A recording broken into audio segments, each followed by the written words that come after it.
Importante destacar que, antes de falarmos do registro de candidatura, se faz necessário lembrarmos, destacarmos de alguns pré-requisitos previstos na norma. O primeiro e o mais importante é a própria convenção partidária. E aqui um destaque: eu não falarei com base na mini-reforma eleitoral, tendo em vista essa polêmica, se será ou não aplicada para as eleições de 2014. A minha palestra, a minha exposição foi elaborada com base na resolução 23.405 de 2014, que trata do registro da candidatura. Tá? Antes do registro da candidatura, se faz necessário, portanto, que os partidos políticos, todos sabemos, organizem a convenção política partidária, que nada mais é que a festa democrática que reúne os filiados de um determinado partido para que formalizem, muitas vezes, aquilo que já foi decidido. Porque muito tempo antes, os pré-candidatos já sabem até o número, né? Só não divulgam na internet para evitar a multa por propaganda antecipada. Então, eu costumo conceituar desta forma: trata-se de uma festa organizada pelo partido político que convida os seus filiados a chancelarem aquilo que a direção, como regra, já decidiu. Já decidiu quem será o candidato a governador, candidato a vice, se haverá ou não coligação, número de candidatos a deputados federais, estaduais, senadores e assim por diante.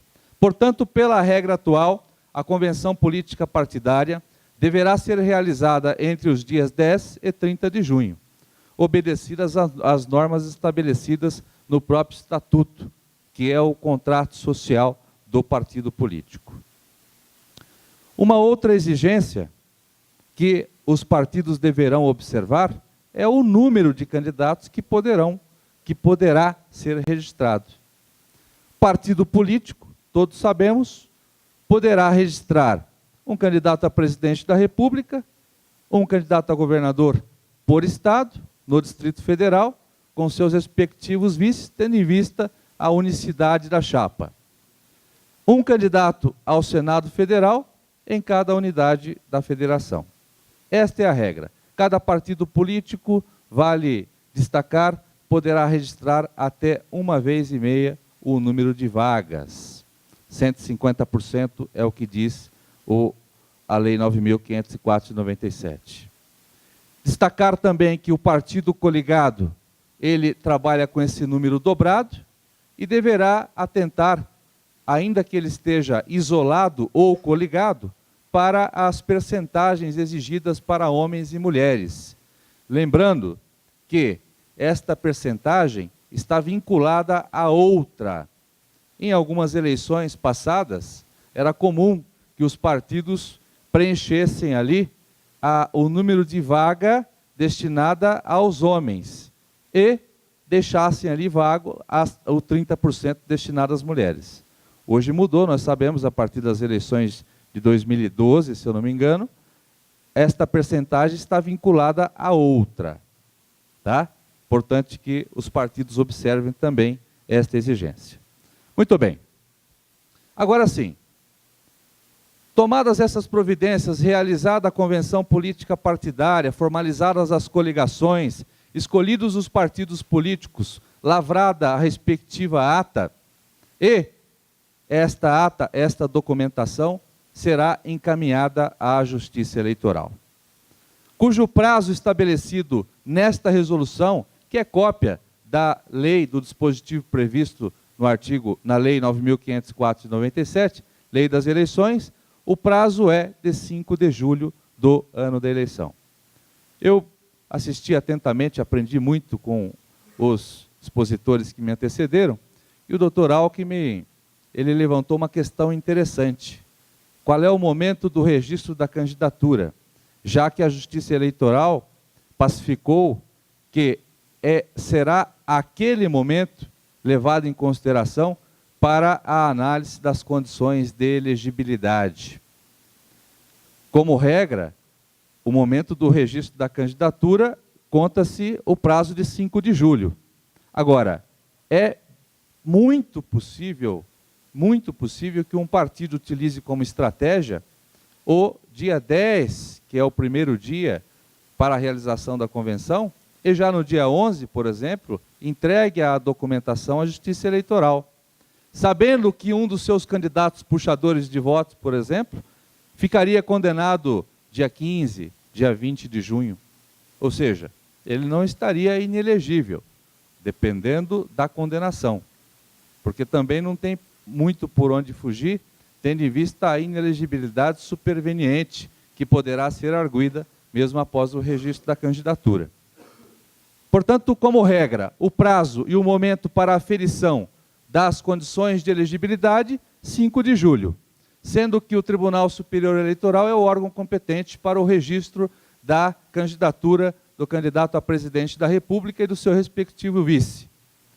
Para os demais candidatos nas eleições gerais, os tribunais regionais dos respectivos estados. Isso não é novidade para ninguém, mas, repito, o meu tema não me permite fugir muito da regra eleitoral.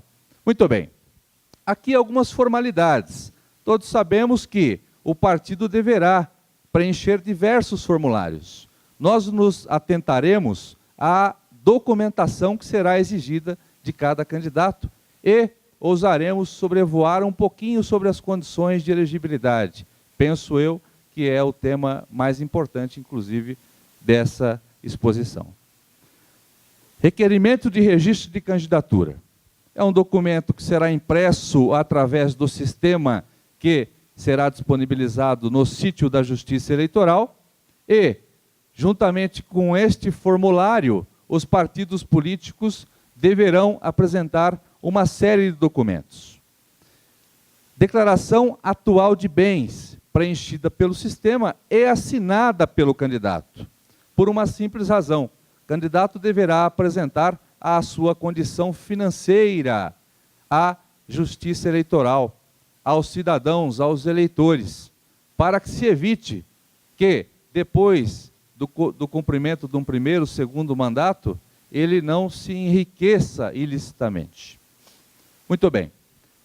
Mais importante, os candidatos ou o partido político responsável pelo registro da candidatura deverá estar atento às certidões que serão exigidas.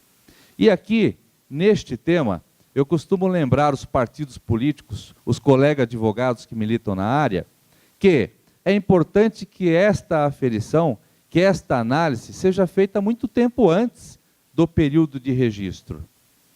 Eu tive um candidato no município de São Paulo, Rio Claro, e a sua assessoria cuidou de apresentar os documentos, as certidões ao partido político, que, desatento, não percebeu que aquele candidato estava em débito com a Justiça Eleitoral, pois não havia votado na eleição anterior.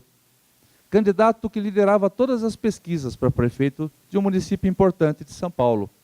Resumindo, foram pagar a multa por ausência de votação no dia 6 de julho. A regra é que as condições de elegibilidade serão aferidas no momento do registro. Portanto, ele ficou fora do jogo.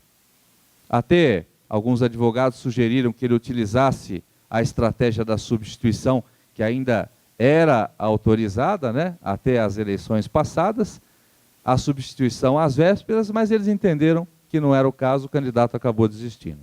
Muito bem. Fato é que estas certidões deverão ser providenciadas não lá próximo à convenção, não para que sejam entregues no momento do registro da candidatura juntamente com este formulário, mas, sobretudo, pelo partido político, para que o partido saiba quem efetivamente poderá ser ou não candidato. E a responsabilidade dessa análise é do jurídico do partido político. Tá certo? Portanto, as principais certidões poderão ser impressas através do sítio da Justiça Eleitoral. Basta que o cidadão acesse com o título de eleitor, nome de pai, mãe, zona e seção, e ele automaticamente saberá se está ou não em dia com a Justiça Eleitoral, certidão de quitação eleitoral, certidão de filiação política partidária, de ausência de crimes eleitorais. Então, é muito importante que todos os candidatos sejam orientados nesse sentido. E não preciso dizer que essas certidões servirão de base para as chamadas análises das condições de elegibilidade. Muito bem. Além disso, o partido deverá apresentar com este formulário fotografia do candidato com essas dimensões e características. Comprovante de escolaridade. Lembro-me que o Dr. Alckmin mencionou aqui um caso famoso, que foi o caso do Tiririca, né? A justiça, na verdade, a jurisprudência, ela dispensa o comprovante de escolaridade. Ela autoriza uma simples declaração de próprio punho, que o candidato é alfabetizado, que foi o caso do Tiririca. Acontece que questionaram, que me parece que o advogado elaborou aquela declaração para ele. E ele foi, então, exposto a um teste gramatical de alfabetização pelos juízes eleitorais. Isso após as eleições, né? E eu acompanhei bem este caso, foi um caso muito famoso em São Paulo, penso que no Brasil, porque àquela altura, como que a Justiça Eleitoral poderia intervir em mais de 1 milhão de votos? Apesar de estarmos em pleno período da joaquinização do Brasil, né? Ou da judicialização das eleições brasileiras. Muito bem, fato é que a condição de alfabetizado poderá ser comprovada não com documentos, mas também por uma declaração de próprio punho. Prova de desincompatibilização quando for o caso. Todos sabemos que candidatos, pré-candidatos que exercem funções públicas e que desejam concorrer a um mandato popular, deverá se desincompatibilizar de sua função. Dependendo do grau dessa função, de chefia, de assessoramento, esses prazos variam entre 6 e 3 meses. Para evitar a chamada influência política ou abuso do poder político daquele que exerce funções públicas à frente da máquina, em detrimento aos demais candidatos que não exercem essas funções. Propostas defendidas pelos candidatos a presidente da República, governador de Estado e do Distrito Federal, cópia do documento oficial de identificação. Muito bem. Realizada a convenção política partidária, extraído esses documentos que serão apresentados ao juiz eleitoral, abre-se o período de caça às bruxas. Momento em que os adversários políticos, via de regra, apresentarão as impugnações, para a alegria dos advogados e a tristeza do impugnado. Mas, via de regra, o Ministério Público tem feito bem esse trabalho. Muitos criticam os excessos do Ministério Público. Eu não. Eu não. Penso que a atividade do Ministério Público favorece a nossa, do advogado. Aberto esse período, após a entrega dos documentos à Justiça Eleitoral, o juiz, o cartorário, o assistente do juiz, o adversário político fará a análise das chamadas condições de elegibilidade e as causas de inelegibilidades. Muito bem. Condições de elegibilidade são aquelas pessoais e constitucionais necessárias à habilitação do cidadão que pretenda um mandato popular. Ele deverá demonstrar à sociedade, à imprensa, aos adversários e a todos os interessados no processo eleitoral que está apto, que é um homem probo, que não apresenta vícios ou ilicitudes sobre a sua conduta moral, capaz de exercer o mandato para o qual ele está pleiteando. Quais são as espécies de condições de elegibilidade? Todos sabemos. Nacionalidade brasileira. Os estrangeiros naturalizados poderão concorrer também. Nós temos, inclusive, prefeitos que são estrangeiros, tá certo? Deputados, vereadores, é muito comum. Alguns cargos, todos nós sabemos, não poderão ser exercidos por esses estrangeiros, que são os cargos principais, cargos que comandam o nosso país. Presidente, presidente da Câmara, Senado Federal, ministro do Supremo, e assim por diante. Segundo, pleno exercício dos direitos políticos. É aqui que mora o perigo, né? É aqui que se fala muito em aplicação da lei do ficha limpa. Foi aqui que em 2010 nós tivemos aquelas diversas interpretações. Esta norma retroage, uma decisão colegiada, pura e simplesmente, poderá gerar a inelegibilidade, quando o artigo 15 da Constituição é claro no sentido de que a perda e suspensão somente se dará no caso de condenação criminal transitada em julgado, ou na improbidade administrativa na modalidade qualificada, que é o que diz o texto da lei do ficha limpa, o agente público que se enriqueceu ilicitamente. Agora, esta análise não é feita pelo Ministério Público. Via de regra, está condenado, seleciona na peneira e impugna todo mundo. O prejuízo que se causa a um candidato que é impugnado, todos nós sabemos, é irreversível. É irreversível. Mas é o que está valendo. Foi aplicado em 2010. E o prejuízo, ele também refletiu os seus efeitos. Muito embora o Supremo tenha entendido que, naquele ano, a regra não poderia ter sido aplicada. Mas foi aplicada também com muita força já nas eleições de 2012. E certamente se repetirá agora em 2014. Alistamento eleitoral. É a exigência que o cidadão se habilite como eleitor. Ele dirija-se até um cartório eleitoral para se habilitar, para que tenha condições passivas e ativas de exercer o seu papel de cidadão. Este é o alistamento eleitoral. Domicílio eleitoral na circunscrição. Apenas destacando que domicílio eleitoral não se confunde com domicílio civil. O cidadão poderá ostentar domicílio civil em circunscrição distinta do domicílio eleitoral. É o caso do Ciro Gomes, que pretendeu, por exemplo, uma candidatura a prefeito do município de São Paulo, quando ostentava domicílio civil no seu estado de origem. Filiação partidária. Todos sabemos que a lei dos partidos políticos exige que todo cidadão que pretenda uma candidatura esteja devidamente filiado pelo menos um ano antes da data das eleições. Pelo menos, o partido político poderá estabelecer um prazo maior. E aí teve o colega que fez uma pergunta interessante para o Dr. Alckmin. Como segurar, ou como fazer com que as pessoas tenham mais vínculo com o partido político? Aqui talvez seria uma delas.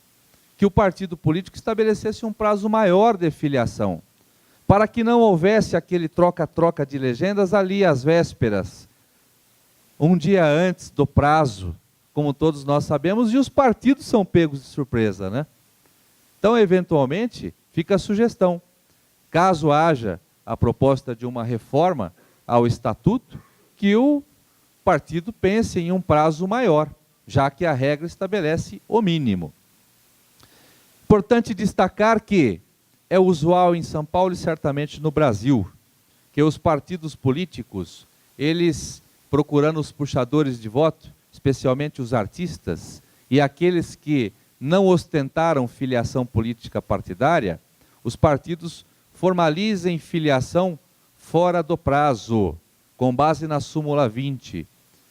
Isso porque nós sabemos que o partido deveria ter encaminhado, via sistema, uma lista dos seus filiados. A súmula 20 flexibiliza o entendimento de momento de filiação, dizendo que a filiação política partidária poderá ser comprovada por outras formas. É comum em São Paulo, e claro que é fraude, é burla, né? É comum que alguns filiados de última hora, eles tenham o seu registro deferido com base nessa súmula 20. Que basta que o partido declare à Justiça Eleitoral que aquele pré-candidato filiou-se no prazo, muito embora o nome não tenha, por um lapso, tendo sido inserido na lista que foi encaminhada à Justiça Eleitoral. Idade mínima, todos sabemos, para cada cargo a Constituição estabelece uma idade mínima, que deveria ser aplicada inclusive para a magistratura. Juiz eleitoral deveria ter no mínimo 65 anos, na minha opinião. Brincadeira. Mas essa é a idade, levando em consideração que a idade será considerada no momento da posse e não no momento do registro da candidatura. Já decidiu assim o Tribunal Superior Eleitoral. Muito bem. Quais são as causas de inelegibilidade? Nós vimos aqui as condições de elegibilidade. São as condições constitucionais. Veremos agora rapidamente as causas de inelegibilidade. E diz o conceito, além das condições de elegibilidade, o cidadão também deverá estar atento às inelegibilidades. Ou seja, será que ele preenche, além dos requisitos constitucionais, também os requisitos legais, previsto especialmente na Lei Complementar 64 de 90, modificada pela Lei 135 de 2010, famosa Lei do Ficha Limpa? E eu divido as inelegibilidades da seguinte forma. Primeiro, em razão da situação específica do eleitor. O eleitor que não votou na última eleição, aquele caso que nós acabamos de nos referir. Em razão dele não ter comparecido às urnas, só por isso ele estará inelegível.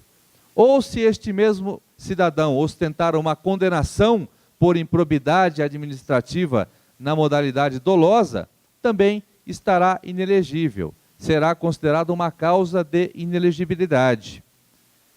Segundo, em razão do exercício de um cargo, emprego ou função.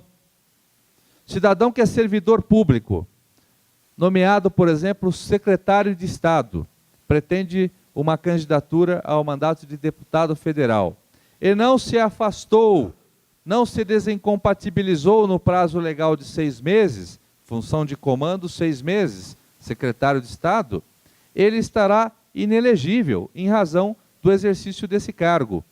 E a regra tem por objetivo, ainda que imperfeita, sempre assegurar a igualdade de condições, pelo menos do ponto de vista filosófico.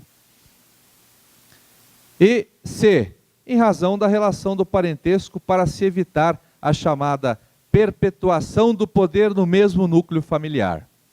Portanto, o artigo 14 da Constituição estabelece a inelegibilidade em razão do parentesco.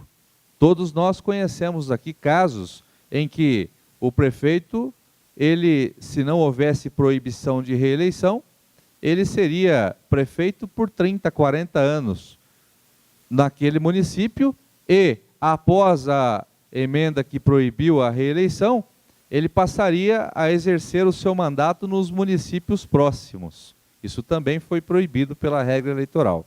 Portanto, para evitar a chamada perpetuação do poder no mesmo núcleo familiar, tendo em vista que, com o impedimento da reeleição, os candidatos passaram a eleger seus filhos, seus parentes, é que também há esta inelegibilidade em razão da relação de parentesco. Muito bem. E aqui, já me aproximando do final. Feito o registro de candidatura, nós temos aí os legitimados a apresentar impugnações a este registro.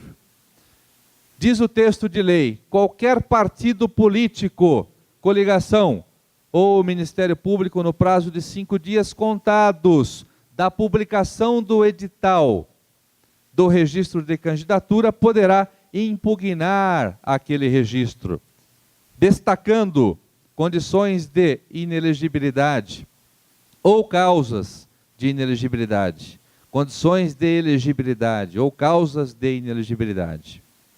Sendo que, após a impugnação, o impugnado terá um prazo de 7 dias. Se eu não me engano, é um dos maiores prazos da Justiça Eleitoral para apresentar a sua defesa, tendo em vista que está em risco aqui o bem mais precioso do processo eleitoral, o registro da candidatura. Via de regra, por segurança, a gente acaba cumprindo em 3, né? Porque todos os prazos são em horas durante o período eleitoral, né? 24, 48, 72. Muito bem. E, finalmente, destacar que o candidato sub judice, ele poderá concorrer, poderá pedir votos, poderá, inclusive, fazer uso do tempo de propaganda política eleitoral, rádio e televisão, levando em consideração que os seus votos ficarão sub júdice, dependendo da análise do Poder Judiciário até o 3º grau, no caso o 2º grau, já que as eleições gerais, a competência é do Tribunal Regional, nós temos 2 graus nessa justiça especializada. Portanto, estes votos ficarão condicionados ao deferimento do registro de candidatura. E, importante, 2 novidades. Este é o último slide. 2 novidades que eu gostaria de destacar aos senhores. Nome político vinculado à administração pública, José da Comgás, Serginho da Petrobras, passou a ser proibido pela regra eleitoral, não pela mini-reforma, mas está previsto na resolução 23.405, que trata do registro de candidatura. Pois entenderam os ministros que o uso de nome político vinculados à administração pública, direta, indireta, passou a ser proibido, pois colocaria este candidato em vantagens, já que o eleitor comum não teria condições de separar, dissociar o candidato daquela empresa pública. E percebam que os candidatos que fizeram uso no passado desses nomes empresariais, fizeram o uso daquelas empresas que são conceituadas no mercado. Certamente agora não teríamos o candidato da Petrobras, né? Porque o conceito dela passou a cair. Mas em São Paulo é comum, da Comgás, da Eletropaulo, dos Correios. Isso passou a ser proibido, já, independentemente da validade desta mini-reforma, tá? Já está previsto na resolução de 2014. E mais, acabou, pelo menos do ponto de vista dessa resolução, até que hajam questionamentos, através de ações diretas de inconstitucionalidade, a chamada substituição às vésperas das eleições. Muito utilizada essa estratégia nas eleições municipais, onde o candidato que se conhecia como inelegível concorria até a véspera e substituía pelo seu familiar mais próximo. Portanto, pensando nisso, esta resolução que cuida do registro da candidatura também impediu a substituição não só para os cargos majoritários, mas também para os proporcionais, autorizando desde que 20 dias antes das eleições. E com essas palavras, senhores, eu encerro a minha exposição, agradecendo mais uma vez o convite e reiterando que estarei sempre à disposição, basta que o partido me convide. Muito obrigado. Anderson, só uma questão específica na sua última colocação quanto à substituição. Diminuiu de 60 para 20 os proporcionais e aumentou de 48 horas para 20 a majoritária. E aquela deficiência técnica que o TSE argumentava de que necessitava 60 dias para trocar todos os comandos e enviar as urnas? Em relação, por exemplo, à dupla filiação partidária, o Tribunal Regional Eleitoral local, aqui do Distrito Federal, portanto, tem decidido, e confesso que me agrada, que está valendo essa regra nova, de que vale a última filiação. Mas vamos supor que isso houve já questionamento judicial, já houve decisão, e se a jurisprudência vem nesse sentido. Vamos supor que caia essa regra e que não se considere essa tese. E eu faço essa observação porque um evento como esse tem uma dupla função. Eu creio que nós temos a preocupação de saber o que não podemos fazer, por um critério eminentemente preventivo e também serve como um critério de ataque aos nossos adversários políticos. Eu fico até com muita vontade de entrar com alguma rescisória de algum adversário que, com dupla filiação, acabe tendo o registro deferido e se eleja, né? Apenas uma observação que eu gostaria a sua opinião. Primeira pergunta. Esta regra, ela vale para as eleições majoritárias e proporcionais. Ou seja, eles aproximaram da data das eleições o prazo que era oferecido para a substituição dos candidatos proporcionais e atrasaram o prazo que era autorizado para a substituição dos majoritários. Foram questionados, e eu li a ata, inclusive da sessão que eles debateram esse tema de substituição, sobre a questão técnica, se haveria ou não tempo hábil para a substituição dos dados do candidato na urna. E uma das respostas de um dos ministros, eu não me lembro agora o nome do ministro, foi no seguinte sentido, ele falou, olha, pouco importa a questão técnica, o que importa é que esta norma, esta nova regra que estipula prazo, ela passará a ordenar e a evitar a chamada fraude eleitoral, já que o Ministério Público e o TSE vinha entendendo que a substituição realizada às vésperas configuraria fraude, tendo em vista que o partido não teria tempo hábil para comunicar aos eleitores esta substituição. E ficou destacado que este prazo autoriza que os partidos comuniquem no tempo hábil e certamente o próprio partido adversário cuida de realizar essa comunicação, especialmente nas eleições municipais, que houve a substituição da candidatura, ou seja, não vote naquele candidato tendo em vista que ele já foi substituído. Muito embora, eu acredito, assim como o doutor, que não haverá tempo hábil para a substituição nas urnas. E falando em calendário, eu já quero pegar carona e tentar responder a pergunta do doutor Marcos. Veja só, o doutor Joelson destacou com muita propriedade aqui, numa conversa que nós tivemos no café. O partido político, ele ostentava esta possibilidade de substituição às vésperas, não por acaso. Eu tomei o cuidado de entender o porquê que o legislador não estipulava prazo para a substituição. E nos debates que existiram no Congresso Nacional, um dos deputados disse o seguinte, olha, não é possível que a Justiça Eleitoral entenda como fraude a substituição realizada às vésperas. Isso porque a renúncia é unilateral. O partido convenciona, escolhe um candidato A. O candidato A, por razões pessoais, na sexta-feira, antevéspera da eleição, ele decide, eventualmente por ter descoberto um câncer terminal, que não quer mais concorrer. Ele comunica ao partido político, no sábado pela manhã, o partido político poderá ficar prejudicado sem candidatura? Não, justamente por isso que não existiu prazo. Agora, a partir do princípio que toda substituição é fraudulenta, me parece que há um equívoco, né? Então, não foi por acaso que o legislador não estipulou aquele prazo. E aqui há de se questionar. Veja, nós falamos de uma resolução, né? E o nosso TSE vem legislando muito mais que os nossos legisladores competentes, por diversas razões.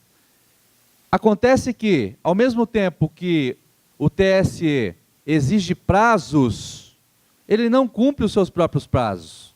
Porque se cumprisse, o partido político já saberia que o seu candidato está inelegível em última instância e poderia ter substituído o candidato indeferido pelo TSE.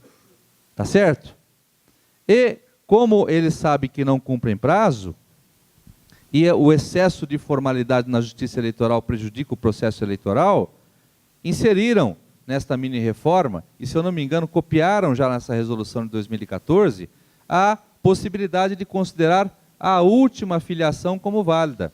Todos sabemos que o procedimento de desfiliação até então, exigia 2 atos.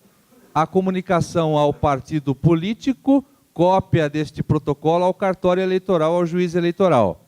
E, após, né, uma outra data, eu poderia formalizar a minha filiação a um segundo partido. Veio a regra, atendendo o entendimento jurisprudencial do TSE, no sentido de que isso já acontecia alguns anos antes, né, algumas eleições passadas, que valerá a última vontade do eleitor. Se ele filiou-se a 3, 4 partidos, pouco importa, ele mudou de ideia, a democracia permite isso. Eu me apaixonei pela ideologia partidária do PT em um dia, no outro dia, face aos escândalos, me apaixonei pela ideologia partidária do PDT. Qual é o problema? A democracia autoriza isso. Por essa razão que eu entendo que, ainda que a mini-reforma já não seja aplicada para 2014, nós não teremos problema com isso. É claro que, se nós estivermos do outro lado, nós apresentaremos impugnações. Só uma observação em relação à sua fala também, que talvez seja pertinente. Além da questão do não cumprimento dos prazos pelo TSE, nós temos essa questão da mudança do entendimento jurisprudencial, né? Nós temos uma penca de situações em termos de inelegibilidade, como citado pelo Dr. Joelson Dias, que foram decididos por 4-3 numa determinada composição e que pode virar 4-3, 5-2 num outro sentido, né? Então, essa instabilidade jurídica, digamos assim, que acaba sendo gerada, né, e que movimenta o mercado também advocatício, né? Por exemplo, a exigência de a aprovação ou apresentação das contas eleitorais 4-3.